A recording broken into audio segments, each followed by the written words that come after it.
This segment is called Agree or Disagree, and it's sponsored, again, by nobody. So feel free Inshallah, it will not always be this way. Yes, yes. The sponsors are coming.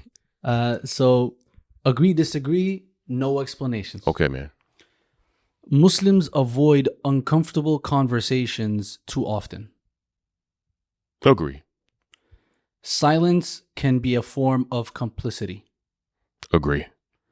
Online activism has made sincerity harder. Agree. Being right isn't always being righteous. Agree. Some truths cost you community.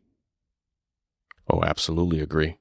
I agree with all those things. I could explain any of them, but yeah, no, those are hard truths that I do agree with. I don't disagree with any of those. I think if there's anyone on that list that stands out to you, I can unpack it. But I know that's not a part of the segment. But but since I agree with everything, if you want to pivot, you feel free to ask me about any of them. We did want you to unpack something, but I have a question selfishly that I want to ask. Yeah, go ahead, man. But I vividly remember the video/vlog that you recorded in the Turkish mosque. Ah, yes. When you broke down. And I remember listening to the entire thing, thinking, I can't imagine the level of pain or hurt that he's probably feeling in his heart. But then also, with that pain and hurt, the level of connection that you feel to Allah subhanahu wa ta'ala in that moment, even though you feel so helpless. Yeah. You know that Allah subhanahu wa ta'ala is capable of everything and anything, and therefore you're leaning on Allah subhanahu wa ta'ala more than anyone or anything than you ever have in your life, probably. Yeah.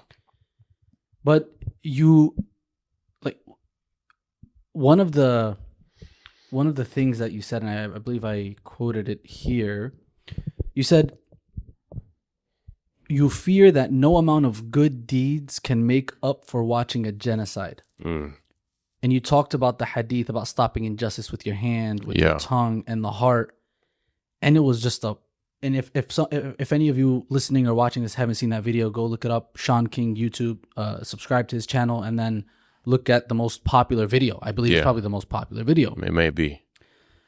How do you understand the boundary between moral responsibility and moral capability?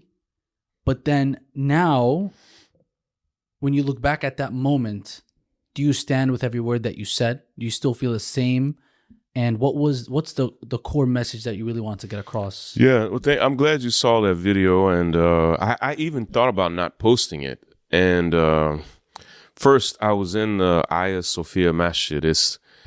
At one time, this building was the single largest building on the planet. I didn't know that. It's even bigger than the largest pyramid in Giza. For almost 1,000 years, look this up, the Hagia Sophia Masjid was the largest physical building on earth. And I felt, this is a strange comparison. I went into this masjid and I felt like a deep kinship with it. And let me tell you why. At first, the ground that masjid was built on was pagan. And there are still pagan monuments all around the masjid that were kept there as the historical record.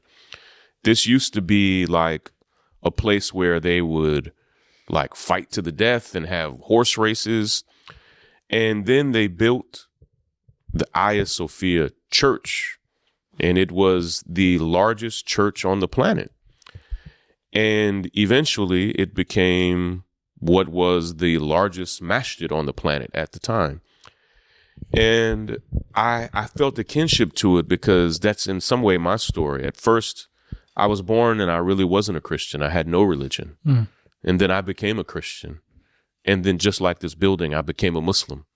And so like I felt like my life cycle mirrored the life cycle of this place. Oh, it's fun. That had been pagan, Christian, then, and now it's a Muslim space.